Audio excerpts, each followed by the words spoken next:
Hello Pisces, and welcome to your reading for the week of November 5th through 12th, 2023. I have done these readings in order, so for this week by sign. So you are the last one that I'm doing, and then I will do my very late upload. This is the first time I'm actually doing these. If you've been on this channel, you know I normally do a general reading for everybody, one like 45-minute reading. But this time I'm doing individual readings for each sign, and I'm doing them once a week in lieu of doing readings in other places. If you are a Pisces sun, if you have a Pisces rising, Pisces moon, some other kind of strong Pisces placement in your astrological chart, if you know that, then this reading may apply to you. It also may apply to you if it's not the week of November 5th through 12th. Whenever you're viewing this reading, if you're drawn to it, then there's a message for you in this reading. With this readings, if you're not familiar with my channel, and if you are new, welcome. Thank you for coming. And if you are familiar with this channel, then welcome back. I use these cards. These are the cartouche cards, and this is what I do. I do a astrological spread based on the astrological houses, and then I also use the tarot. So this week I am using the Aquarian tarot deck to clarify your main reading here. Whoops! Oh wow, this one wants to come out. The first house, wow, okay. Yeah, the lovers pop out, first thing. So, some decisions that you have to make here. Oh yeah, the Two of Pentacles. Yeah, there's definitely some decisions for you guys. Okay.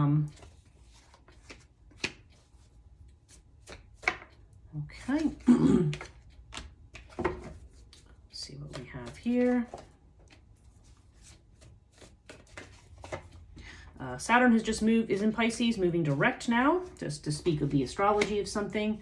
So this is something happening in your sign. So that's actually very good news. It's going to give you an opportunity to, if you've been stuck, to become unstuck. Although it's funny, I just pulled the card of stuckness.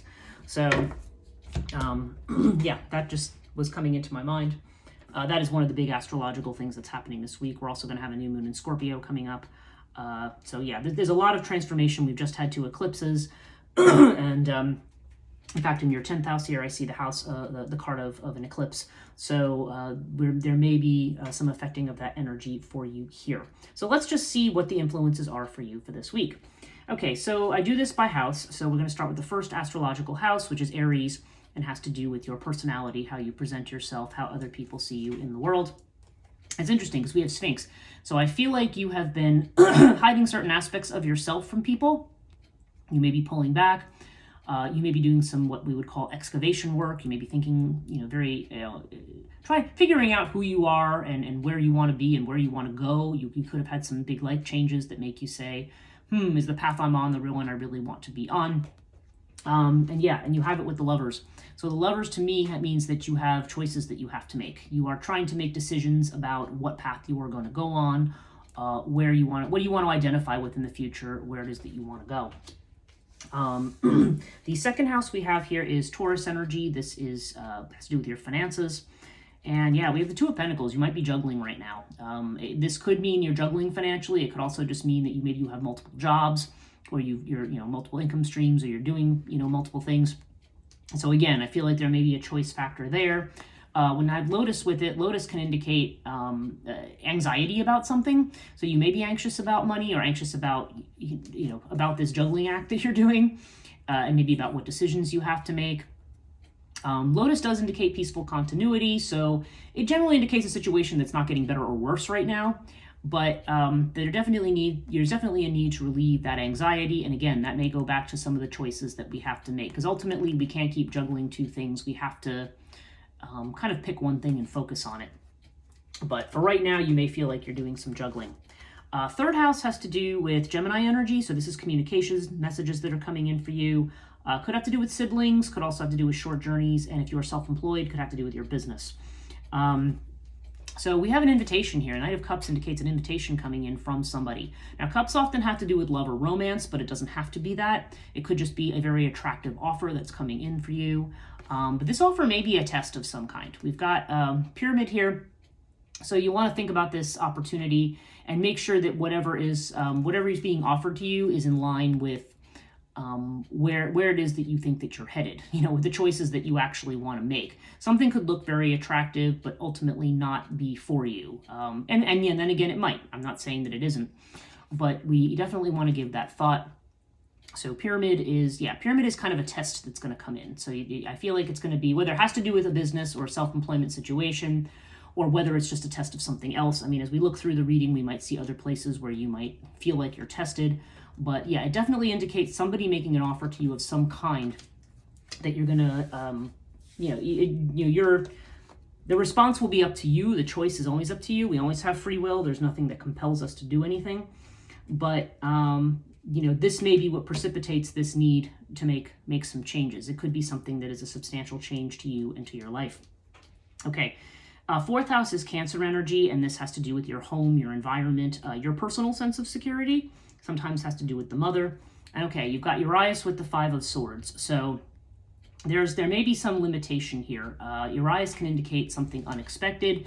You may be worried about a situation. Maybe there was a quarrel. Sometimes this card comes up when we've had quarrels, or where we feel like we're in a situation where, that's a no-win situation. Sometimes jealousy does come up with this card as well, but I feel like this may be a situation where we feel like we're running up against an obstacle and we just kind of say, okay, there's no point in pulling out my sword and fighting. I'm just going to put it down and walk away. See, the swords are on the ground. But Urias can indicate, this is a card of outwitting adversaries, though. So I feel like if you're being challenged, whether this has something to literally do with your home, you never know. You could have a neighbor who's causing a problem, or there could be, I don't know. There's all kinds of possibilities for what could be happening here where somebody's quarreling or challenging you. It could have to do with your home or property. It could be an argument with your landlord if you're renting. I don't know. It might not be either of those things. It could just be, again, since this has to do with your own sense of feeling at home and feeling safe, it could be that you feel like people are challenging you in a way, and you feel like kind of like throwing your swords down and saying, I don't know how to, and it may make you feel limited in yourself. But Urias here would indicate actually that you're the one that might end up winning this fight. Okay, so if something is going on that is challenging you in some way, whether it literally has to do with your home, or maybe even to do with somebody's mother, maybe if they have a situation that's not out of the question, if it applies. And again, that would be very specific, but there may be some kind of a challenging situation or somebody creating a challenge or quarrel. But this seems to indicate just don't give a lot of information away to whoever this person is, okay? Make sure that you're circumspect about what you do. And Urias seems to indicate getting the better of your adversaries. So I do feel like, and to watch out also for sneaky people, because there may be somebody who's, maybe it has to do with this offer too. You never know. It could be maybe somebody wants to buy your house, or maybe somebody wants to do work on your house, and maybe that person is, less than reputable. You know what I mean? There could be, there's just things that I feel like you have to watch out for here. And if you just, don't show your hand in a certain situation, and if you just act with some kind of circumspection and kind of keeping your eyes open, I feel like this is a situation that you're going to win. But it may be just somebody that you decide to walk away from. Okay. And again, it doesn't have to do with a physical home or property, but these are the elements that are connected to this house. So take that as it resonates. Okay, fifth house has to do with Leo energy. And Leo has to do with love affairs, children, and also creative projects. And yeah, this is a nice one. We've got the wing disc with temperance. So the wing disc is the card of the sun. Temperance is also Sagittarius energy. It's strong fire energy here. This is definitely about succeeding in something being in balance, something that brings peace. For some of you, this could be a relationship with a Sagittarius person, like a love affair. Or this could have to do with something that has to do with one of you. If you have children, like something going well for one of your children. If there's a concern about something they're working on, or maybe maybe if they've gone off to school, maybe if there's been some issues, or even if they're having trouble in their day-to-day life with whatever's going on in their life, with school, with friends, at home, whatever. There definitely seems to be a sense of being able to find balance and peace there. If you're working on a creative project, this is definitely a very good omen for this is in the Crowley deck. This is known as the art card. So this is about taking things that may be paradoxical and alchemically like merging them together. And so there may be a sense of something that maybe if has been an obstacle in a project, this definitely indicates overcoming it and being able to integrate the elements of something. So very, very positive there in the house of Leo energy. Sixth house has to do with Virgo. And yeah, you've got the card of Virgo in the Virgo house, which is the Hermit. Virgo is, this has to do with a job, okay, as opposed to maybe our career, but our job. It has to do with our health and perhaps our worries, our anxieties, sometimes our pets. Some people it have to do with their dog. We have Anubis here. But we've got this this Hermit with Anubis. So, okay, when I see these two together, I'm thinking that somebody is protecting themselves. It could be at work, a situation where you're kind of withdrawing from something. It could be it could be a situation where you feel you need to be protected, or maybe you need to take some time out to think about something, to navigate a situation that maybe is challenging. And this does suggest, having the wisdom and the ability to navigate this difficult situation, whatever it is, whether it has to do with somebody's health, whether it has to do with a work situation, or even with a pet. There's this idea of taking time out to think about something and think about moving forward.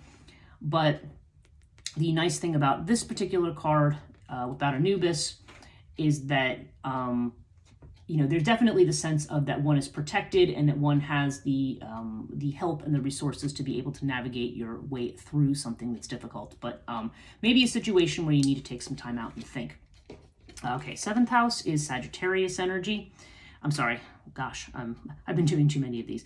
This is Libra energy, seventh house. Seventh house has to do with partnerships of all kinds. Sometimes legal matters as well, because you have the two scales of justice there as Libra.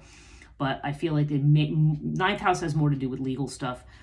This is more about our partnerships, whether they're usually some kind of legal arrangement. So it could be a marriage, it could be a business partnership, whatever this is. And if you're somebody who's single and not in any kind of partnerships, this may be about your prospects as such, or your interest in that as such.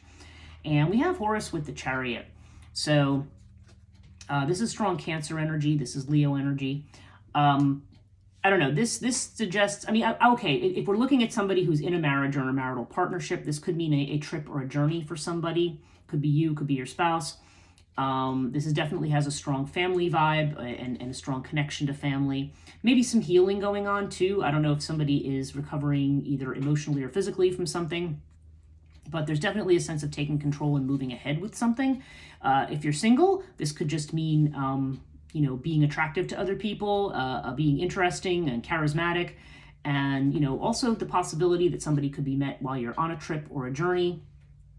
But there's definitely the sense of being in control here, and there's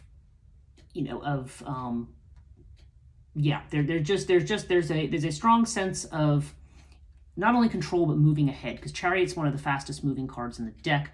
So this is the idea of moving ahead. If you are in a relationship that has been stuck, then maybe this is saying, okay, things are going to start to move. And this is just a very, very good omen. If you're looking for a relationship of being attractive and interesting and being able to move things ahead and with someone, and if you're not with anyone, then this could just be, this literally could just have to do with perhaps a family trip, or some kind of a situation that maybe has been stuck in your relationship, or in a situation that your partner is in that is going to potentially move ahead very quickly. And if you're in a business partnership, again, this is also a very, very good omen, because this bodes well for commerce, for industry, and also for taking control and for expanding. So, eighth house is Scorpio energy, and we have this is the house of transformation, and we have Sirius with the Ace of Rods. So you are about to come into a new beginning. This is a very fiery and passionate new beginning. So stuff is changing in your life, or you may just be at the beginning of something, but you always need to remember, when you're at the beginning, which means that you're not at the ending. So if you may be worried, thinking about outcomes right now, it is reminding you you're at the beginning of something. And you have it with Sirius here, which is about, again, expanding knowledge, thinking outside the box. There could be some work involved in this. There could be some, elbow grease, some labor. But this kind of work is worth it. It's for something that we are invested in. So this is telling you that it's time to get out of your comfort zone and to start to think differently about things. Try to see situations differently. Perhaps you want to educate yourself more, or travel more, or do something to kind of open up those horizons. Ninth house is Sagittarius energy, and this is about higher education, long distance travel, and also about our spirituality, our religion. And I bring that up in particular because their Hierophant is here. And for some people, this literally could indicate like a priest or minister or a religious leader or somebody who is, maybe is going to be helpful or influential right now. We have it with Bastet. And so Bastet is the happiness card. This is also the card of following your intuition. But I feel like this, for some people, this could literally be an arts education. Like you could have a strong mentor or something in music or the arts or dancing or something like that, because Bastet is connected with all of those things, particularly music and dancing. But nonetheless, there's this idea of being mentored in something creative, something that you love. If you don't feel that applies to you, then yeah, this could have to do with something more spiritual or more religious, that could be, affecting you or changing of thought. And this could also just be that you decide to take a pleasure trip, taking at a distance away. And with the Hierophant, again, there's still this idea of somebody coming into a situation to either to offer advice or mentorship or teaching or something like that. So I don't know. There's a strong educational component to this for somebody. So take it as it resonates. 10th house is Capricorn energy, and this has to do with our career, our fame, our reputation. And we have the Crook of Flail with the 8 of Cups. So, okay, there's a potential promotion or a raise in status for somebody, raise in visibility. But this is going to involve walking away from something. This is where that eclipse energy is. Something in connection with your job or career you're walking away from for something greater, something that gives you greater visibility, something that is right for you. I mean, Crook and Flail to me has to do with the rightness of things. There's a strong justice component to it. We have 1 + 7 is 8 here, plus this is card number 8. So I feel like the number 8 may be important for some people with regard to their job or career. Again, 8 days, 8 weeks, 8 months, whatever. Or maybe the number 8 resonates in another way. But yeah, this definitely indicates a move up in the world. So you may decide to leave a job you've been at a long time for a promotion somewhere else. Or you could just be deciding to kind of, nonetheless, there's definitely something that served you well in the past, or that you were, maybe it was a good job, or, there was something that you're deciding that, that it's time to walk away from this, and it's time to move into your own space and your own power here. And again, if you're not planning on leaving your job, nonetheless, there's some component of what you're doing. It could even literally be a promotion within the same company or same, employer, that's going to have you walking away from something perhaps that you've done for a long time. So there's definitely a sense of walking away. And if it doesn't happen now, eclipse energy, I have that number 8, but usually it's something that could happen within a 6-month period of time from the eclipse. And the eclipses were like October 14th and 28th. So I don't know. I feel like this is the way this is going to be affecting you, Pisces, that there's going to be some kind of change in what you decide you're going to do with yourself. 11th house, this has to do with hopes, wishes, and friendships. And okay, again, you're another one with this card of divine timing. Thoth has to do with healing, and it also has to do with something happening at the correct time, like being the right time to do something or to connect with something. There could be a karmic relationship or friendship. There could be somebody coming in who is able to, it could be an existing friend, could be a new friend, but there could be somebody coming in your network who is able to kind of point you in a new direction or help you out there. But you have it with the 9 of Swords. So there could be a worry about your hopes and wishes. Maybe you're afraid of all the what ifs about your goals, like, oh, what if I'm doing this wrong? What if I fail? And I think in this case, like for somebody's goals, I feel like this is saying it's the right time. So it doesn't matter what happened before. It's the right time, so stop worrying about it. If it has to do with a friendship, it could just be that there could be a connection that maybe you're worried about something with a friend and you don't need to worry, because this often has to do with stuff that's in our head, but it's not a part of the real world. It's just more like we think, oh, it might be this or that, or maybe projecting our own fears onto people. So I don't know. This would bring, in this case, would probably bring healing. It's also, like I said, there's a sense of karma or karmic relationship. So something could be coming up in a relationship with another person that that needs to be healed. So it may be causing some of this concern right now. But the 9s, you move to the 10s, and then we move to the ending, and we move past it. So it's going to be time to get out of this headspace and embrace what is right now. And yeah, and in the 12th house, this is you, Pisces. And wow, this is nice. Now, Pisces is the 12th house is the house of what's hidden, okay? And what's in the imagination and what we might be afraid of or what we don't show people. But you've got Osiris with the 9 of Cups. So this is very good, very positive. There's definitely the sense of getting what one wishes for. This is a wish card. And this is a card of being stable and being in control. However, because this is a house associated with fears, there could be a fear of success here for you. You may be thinking, there may be some fears around what it would mean to get your wishes. Like, oh, this is what I think I want, but is it what I really want? And again, I feel like there's a lot of this is more worried about scenarios and situations that we think might happen, but probably won't. So bear that in mind. Now, overall, you have the Ankh with the 2 of Swords. So yeah, just like we had we have these 3 cards here. Okay, these are all decision cards. Okay, so for you, it's decision time. That is definitely the message of this reading. And the thing that you want to choose is your joy, is what allows you to be alive, what allows you to experience life. Ankh is about the fullness of life. Okay. So it can literally be about our life and our health, and it can also be about what we love, whether it has to do with people or whether it has to do with just what we're doing with ourselves. So this is something it's definitely telling you to move towards. It is definitely suggesting to me that it is the right time to make that decision. As I indicated, Saturn is now in Pisces, so this is not only a time for you to be able to move ahead with your plans, but to be able to sit down and realistically make plans rather than just dream about something. Pisces is a very dreamy sign. So with Saturn there, it's actually a very good thing because it'll help you keep your feet on the ground. But don't let yourself get stymied and stuck by fears of change or fears of walking away from something and saying, oh, well, but looking at the past, and the past is done. And I feel like there's a reason here why you need to be moving on and moving forward. So I think this is a very good reading overall, but you do have some decisions to make.